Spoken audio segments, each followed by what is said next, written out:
నమస్తే. Welcome to our channel. ప్రస్తుతం మనతో సీనియర్ జర్నలిస్ట్ దాము బాలాజీ గారు ఉన్నారు. వారితో మాట్లాడదాం. సార్ నమస్తే సార్. సార్ దిల్ రాజు రంగంలోకి దిగారని అల్లు అర్జున్ కేసు విషయంగా ఆయన తప్పకుండా సాల్వ్ చేస్తారు ఈ కేసుని అన్నట్టు వార్తలు వినిపిస్తున్నాయి సార్. అమెరికా నుండి రాగానే వెంటనే ఆయన సీఎం రేవంత్ రెడ్డిని అలాగే అల్లు అర్జున్ కూడా కలిశారని ఆయన ఇద్దరితో మాట్లాడినట్టు ఈ సమస్య నేను చూసుకుంటాను అని చెప్పినట్టు తెలిసింది సార్. దీని గురించి మీరు దిల్ రాజు ఆయన ఈ మధ్యనే Telangana film federation corporation film development corporation FDC Telangana FDC chairman ఆయన అయ్యాడు. సో అయితే ఆయన ఈ సంఘటన జరిగినప్పుడు అంటే మన అసెంబ్లీలో మాట్లాడడం తర్వాత మన పరిణామాలు ఏసీపీలు వీళ్ళు CP commissioner police CV Anand వీళ్ళంతా మాట్లాడడం ఇవన్నీ జరిగిన టైంలో ఆయన గేమ్ చేంజర్కి సంబంధించిన మీటింగ్ అమెరికాలో డల్లాస్లో జరిగింది. అక్కడ ఉన్నాడు. మండే నైట్ వచ్చాడు. రాగానే ఆయన ఫస్ట్ రేవంత్ రెడ్డిని కలిసినట్టు చెప్తున్నారు. ప్రధానంగా ఇప్పుడు ఆయన రేవంత్ రెడ్డిని కలవడంలో ఆయన స్వార్థం ఉంది. ఎందుకంటే దిల్ రాజు సినిమాలు 3 సంక్రాంతికి రిలీజ్ అవుతున్నాయి. ఇటు గేమ్ చేంజరు, సంక్రాంతికి వస్తున్న వెంకటేష్ది, తర్వాత డాకు మహారాజ్ దాంట్లో కూడా సితారా వాళ్ళది అయినప్పటికీ కూడా ఈయన పెట్టుబడులు కూడా ఉన్నాయని చెప్తున్నారు. సో ఈ 3 సినిమాలకి ఇప్పుడు ఇబ్బంది ఏర్పడింది. ఆ ఇబ్బంది ఏంటంటే అసెంబ్లీలో మొన్న రేవంత్ రెడ్డి పుష్ప 2 గురించి మాట్లాడుతూ ఇక మీదట మేము బెనిఫిట్ షోలకు కానీ ప్రత్యేక షోలకు కానీ అనుమతి ఇవ్వము, అట్లాగే నెంబర్ ఆఫ్ షోలు వేసుకోవడానికి అనుమతి ఇవ్వము, టికెట్ రేట్లు పెంచుకోవడానికి కూడా అనుమతి ఇవ్వము అనేది చెప్పేశాడు. ఎప్పుడైతే ఈయన అనౌన్స్ చేశాడో తెలంగాణ డిస్ట్రిబ్యూటర్ల సంఘం ఇటు ఆంధ్రప్రదేశ్ డిస్ట్రిబ్యూటర్ల సంఘం ఇద్దరు కూడా ఈ నిర్ణయాన్ని స్వాగతిస్తున్నాం, ఇది మంచి నిర్ణయం, ఆంధ్రప్రదేశ్లో కూడా ఇలాగే ఉండాలని వాళ్ళు గతంలో జగన్ చేశాడు, ఇప్పుడు రేవంత్ రెడ్డి చేశాడు అని ఇక్కడ కూడా డిస్ట్రిబ్యూటర్ల సంఘం థియేటర్లు ఎగ్జిబిటర్స్ సంఘం మీటింగ్ పెట్టి ప్రెస్ మీట్ పెట్టి వాళ్ళు ఆహ్వానించారు. ఎందుకంటే వాళ్ళు చెప్తున్నది ఏంటంటే వీళ్ళు పెంచడం వల్ల సింగిల్ స్క్రీన్లకి ఇబ్బంది వస్తుంది. వీళ్ళు జనం ఏమనుకుంటారు, ఇది పెంచిన మొత్తమే పెరిగిందేమో, ఇతర సినిమాలకు కూడా పెరిగిందేమో అని వాళ్ళు రాకుండా ఉంటున్నారు. ఈ ప్రత్యేకమైన సినిమాకి 4 రోజులు 5 రోజులు పెరిగిందనేది వాళ్ళు అర్థం కావట్లే. వాళ్ళు ఏమనుకుంటున్నారంటే ఇంక మీద మొత్తంగానే పెంచేస్తారేమో, ఎందుకంటే రూరల్ పీపుల్ చాలా మందికి విషయాలు కరెక్ట్గా తెలియదు. అందుకని మాకు సింగిల్ స్క్రీన్ పెద్ద దెబ్బ తగులుతుంది, పైగా వాళ్ళకేమీ రెవెన్యూ రాదు, అది డిస్ట్రిబ్యూటర్లకు వెళ్ళిపోతుంది. థియేటర్ ఓనర్కి ఆ రెంట్ అవి ఇస్తారు తప్ప దాంట్లో ఎక్కువ టికెట్లు అమ్ముకోవడం వల్ల మాకేం ఉపయోగం లేదు, అది ఆల్రెడీ డిస్ట్రిబ్యూటర్ల కంట్రోల్లో ఉంటుంది ఆ షోలు అవన్నీ. కాబట్టి మాకు లాభం లేకపోగా నష్టం జరుగుతుంది. కాబట్టి రేవంత్ రెడ్డి చేసిన దాన్ని మేము ఆహ్వానిస్తున్నాం అనేది. అట్లాగే ప్రజల్లో కూడా ఇది మంచిదే అని పుష్ప టైంలో ప్రజల్లో కూడా వ్యతిరేకత వచ్చింది చాలామందిలో. ఎందుకంటే అబ్నార్మల్గా ఆయనే రేవంత్ రెడ్డి అనౌన్స్ చేస్తాడు ఈ ఫ్యామిలీ 4 కలిసి 12,000 టికెట్లు పెట్టారని. అంటే ఒక్కొక్కరు 3,000 పెట్టి ఆ ఫ్యామిలీ వెళ్ళింది ఆయనే రేవంత్ రెడ్డి చెప్తున్నాడు.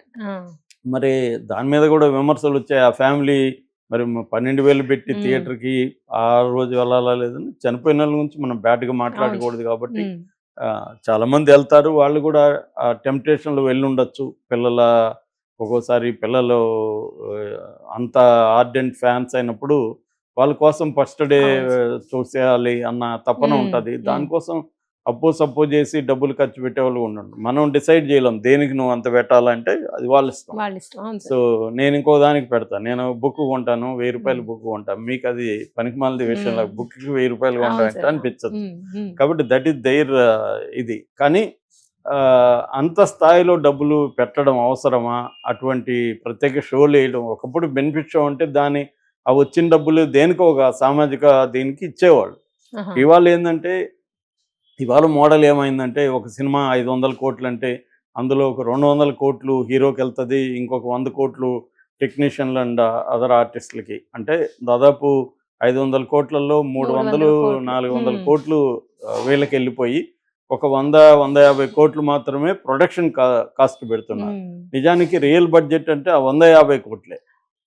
ఆడియన్స్ కి దొరికేది అంతే కదా, అవును సార్. 150 కోట్లలో క్వాలిటీ కదా నీకు వస్తుంది అవును. అనే యాంగిల్లో కొంతమంది మాట్లాడారు. బట్ అట్లా ఉండదు, మార్కెట్ ని బట్టి ఇస్తారు. ఎందుకు ఇప్పుడు అల్లు అర్జున్ 300 కోట్లు ఇచ్చారంటే మనకి అబ్బో అనిపిస్తుంది, కానీ 3 ఏళ్ళు అల్లు అర్జున్ దీని మీద ఉన్నాడు కదా, వేరే సినిమా లేదు కదా. అవును సార్. 3 ఏళ్ళకి ఆయన 10 సినిమాలు ఇంతకు ముందు అయితే 50 సినిమాలు చేసిన సంఘటనలు ఉన్నాయి. ఒక 1 year లోనే ఒక్కొక్క హీరో కనీసం 7-8 సినిమాలు చేసిన సందర్భాలు బోల్డ్ ఉన్నాయి. అవును సార్. అలా ఒక 5 సినిమాలు చేసుకున్న 3 ఏళ్ళకి ఆయన 15 సినిమాలకి ఆయన 300 కోట్లు సంపాదిస్తాడు మామూలుగా అయినా. కాబట్టి ఎవరి లెక్కలు వాళ్ళు. రెండోది అల్లు అర్జున్ ఆ కైండ్ ఆఫ్ మార్కెట్ లేకపోతే ఎందుకు ఇస్తారు? అంతే కదా సార్. కాబట్టి ఇదంతా నాకు మార్కెట్ ఉంది కాబట్టి నువ్వు ఆ మార్కెట్ లో డిమాండ్ చేస్తారు. నువ్వు నాకు ఇవ్వని వీళ్ళు డిమాండ్ చేస్తారు. మార్కెట్ ఎలా ఏర్పడింది అంటే ఇక్కడ మార్కెట్ ని మ్యానిపులేషన్ చేస్తున్నారు. మార్కెట్ నేచురల్ గా లేదు ఇక్కడ. మార్కెట్ ని మ్యానిపులేషన్ ఎలా చేస్తున్నారంటే గవర్నమెంట్తో ఇదయ్యి రేట్లు పెంచుకోవడం, స్పెషల్ షోలు వేసుకోవడం, నెంబర్ ఆఫ్ షోలు పెంచుకోవడం ఇది చేస్తున్నారు. గవర్నమెంట్ ఎందుకు ఇస్తుంది? ఒకటి సినిమా ఇండస్ట్రీని ప్రోత్సహిద్దామని, 2 వీళ్ళకి కూడా జిఎస్టీ వస్తుంది. ఇప్పుడు మొన్న అదే అడ్వకేట్ చెప్తున్నాడు కోర్టులో 10 కోట్లు వస్తే రెవెన్యూ, అందులో 3 కోట్లు జిఎస్టీ వీళ్ళకే వెళ్ళిందని. కాబట్టి జిఎస్టీ గవర్నమెంట్ కూడా ఆదాయం వస్తుంది కాబట్టి పర్మిషన్ ఇస్తుంది. కానీ ఇక్కడ ప్రజలు ముఖ్యంగా అభిమానులు, ఇప్పుడు ఈ ఫ్యామిలీ కూడా అభిమాని ఫ్యామిలీ కదా, అలాగే అభిమానులే బలవుతున్నారు. రెండోది ఎక్కువగా ఫస్ట్ డే వెళ్ళేది పేదలు, చిన్న చిన్న వాళ్ళే తప్ప రిచ్ పీపుల్ ఫస్ట్ డే వెళ్ళాలని వాళ్ళేం అనుకోరు. కాబట్టి వాళ్ళకే అభిమానులకి పేదలకే బర్డన్ పడుతుంది అనేది కూడా విమర్శలు వస్తున్నాయి. అంటే ప్రభుత్వం ఇప్పుడు చాలామంది లేజపేరు తీరు అంటారు. అంటే నా ఇష్టం వచ్చినట్టు నేను రేటు పెట్టుకుంటా, నీకు ఇష్టం ఉంటే చూడు, లేదా అది బస్ స్టాండ్లో మాట్లాడుతుంటా. బస్ స్టాండ్లో వాటర్ బాటిల్ అడిగితే వాడు 60 రూపాయలు చెప్తాడు, బయట 20 రూపాయలు. నా ఇష్టం అంటాడు. అట్లా ఉండదు అనమాట. రెగ్యులేషన్ అనేది గవర్నమెంట్ చేస్తుంది. అట్లా వదిలేస్తే అది ఆటవిక న్యాయం అయిపోతుంది. బలవంతుడే చేయగలుగుతాడు, బలహీనలు పోటీ పడలేరు నా ఇష్టం అంటే. అందుకని రెగ్యులేషన్స్ ఉంటాయి, రూల్స్ ఉంటాయి, గవర్నమెంట్ కంట్రోల్ చేస్తుంది.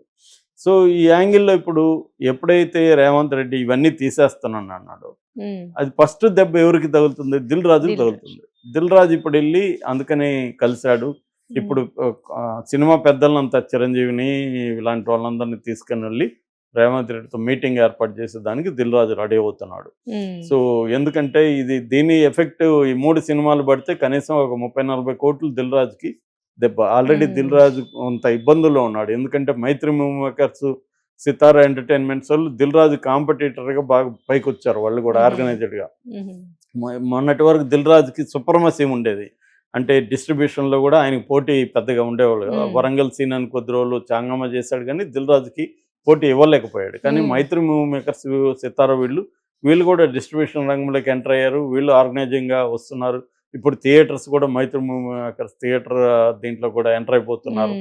కాబట్టి దిల్ రాజుకి ఆల్రెడీ కొన్ని కష్టాలు ఉన్నాయి. ఆయన సినిమాలు కొన్ని ఫ్లాప్ అయినాయి. విజయ్ దేవరకొండ సినిమా కానీ, ఫ్యామిలీ స్టార్ అది కానీ 2-3 సినిమాలు ఆయన ఫ్లాప్ అయింది. ఇప్పుడు దీనికి కూడా ఓవర్ బడ్జెట్ అయిపోయింది. గేమ్ చేంజర్కి 500 కోట్లు అయింది. 1 year గ్యాప్ వచ్చేసింది మధ్యలో. సో ఇప్పుడు 500 కోట్లు రికవరీ కావడం అంటే మాటలు కాదు. అందుకని ప్రతిదీ కౌంట్ అనమాట. రెండోది పుష్ప 2 వల్ల గేమ్ చేంజర్కి రావాల్సిన పబ్లిసిటీ కూడా రావాలి. డల్లాస్లో జరిగితే మనం అందరూ డల్లాస్ గురించి మాట్లాడుకొని ఉండాలి యూట్యూబ్ ఛానల్ దగ్గర, కానీ మనం ఎవరు మాట్లాడలేదు. ఎందుకంటే ఇది సెన్సేషన్ ఉంది. అలాగా అన్ని రకాలుగా దిల్ రాజుకి ఇబ్బందులు ఉన్న క్రమంలో రేవంత్ రెడ్డి ఏమన్నా హెల్ప్ చేస్తాడనేది ఆయన కలిసినట్టుగా అర్థమవుతుంది. కానీ రేవంత్ రెడ్డి అసెంబ్లీలో అనౌన్స్ చేసేసినాక మళ్ళీ మినహాయింపిస్తే ఇబ్బంది కదా అనేది ఉంది. మరి ఏం జరుగుతుందో చూడాలి. ఇక రెండవది అల్లు అర్జున్ కేసుకు సంబంధించి కూడా దిల్ రాజు దీన్ని అంటే ఇదేమైపోయింది, గవర్నమెంట్ వర్సెస్ ఇండస్ట్రీ లేదా రేవంత్ రెడ్డి వర్సెస్ సినీ ఇండస్ట్రీగా మారిపోయింది. సినిమా వాళ్ళు మొత్తం కలిపి బూతులు తిడుతున్నారు.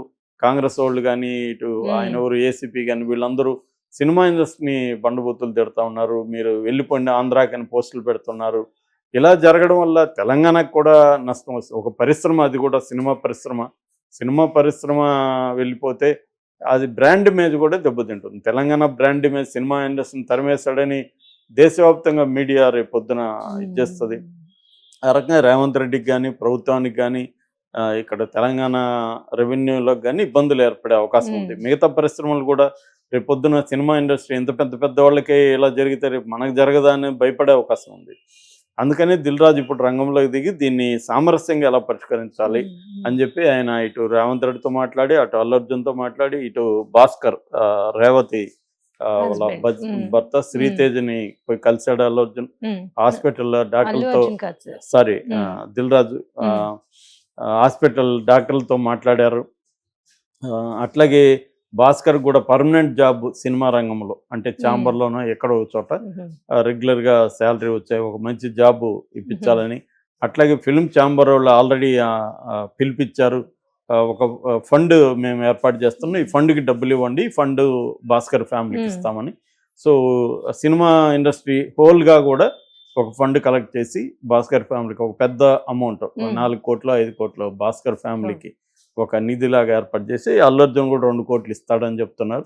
సో ఒక 10 కోట్ల వరకు ఆ ఫ్యామిలీకి ఒక ఫండ్ లాగా ఏర్పాటు చేసి బాబు పాప ఎడ్యుకేషన్ కానీ వాళ్ళ మొత్తం చూసుకోవడానికి